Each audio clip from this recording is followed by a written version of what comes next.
On this episode of China Uncensored, if you want to do business in China, better bring some protection. Hi, welcome to China Uncensored. I'm your host, Chris Chappell. You know, folks, I'm a big believer in good old-fashioned capitalism, and no one believes in that more than me, except for communist China. I mean, look at how successful Chinese businessmen are. Oh, I'm sorry, that's the wrong image. That's Al Capone, notorious American gangster during the Prohibition era. This is Leo Han, the Chinese billionaire with a $6.5 billion fortune in real estate, mining, and natural gas. Oh, what's that? I'm sorry, he's just been charged with crimes for allegedly running a mafia-style gang. Unbelievable. One guy gives a bad reputation to all the decent, hard-working Chinese businessmen. Well, him and the people behind the toxic milk, toxic drywall, and toxic toy scandals, and the environmental pollution, forced land seizures, and intellectual property theft that cost the U.S. alone $300 billion a year. Why do people do business in China again? So apparently China's 230th richest man didn't just get that way through the sweat of his brow.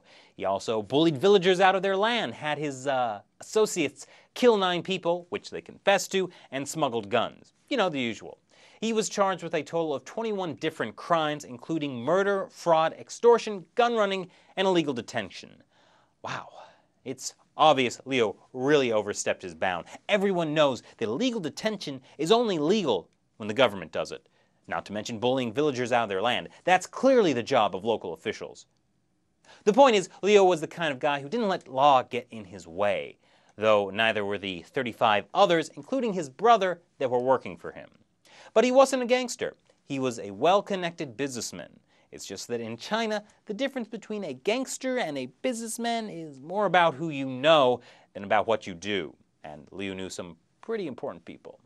Leo's reign of terror, Leo made his fortune in Sichuan. Reportedly, he has connections to Zhou Yongkang. You remember him, don't you? He's China's former security czar, and Chinese leader Xi Jinping is trying to take him out. More on that here. Leo, who was arrested last March, is just the most recent in a long string of Sichuan officials and businessmen with ties to Zhou Yongkang who have been taken out over the past few months. So if a businessman that runs things like a mafia-style gang has close ties to the guy in charge of China's police, yeah, you can imagine the state of law and order in China. And the fact that state-run Xinhua is reporting on all the details of this means that someone high up wants everything Leo Han's done exposed. Things like letting his security guard kill a villager who is leading protests against one of Leo's real estate projects, or shielding his brother, Liu Wei, who was also an Olympic torchbearer in the 2008 Beijing Games, after his brother allegedly ordered 3 people to be murdered in an open-air tea house. Actually, the Xinhua article mentions crimes that date back to 1993, so Leo Han was running loose for 20 years before his political patron got in trouble.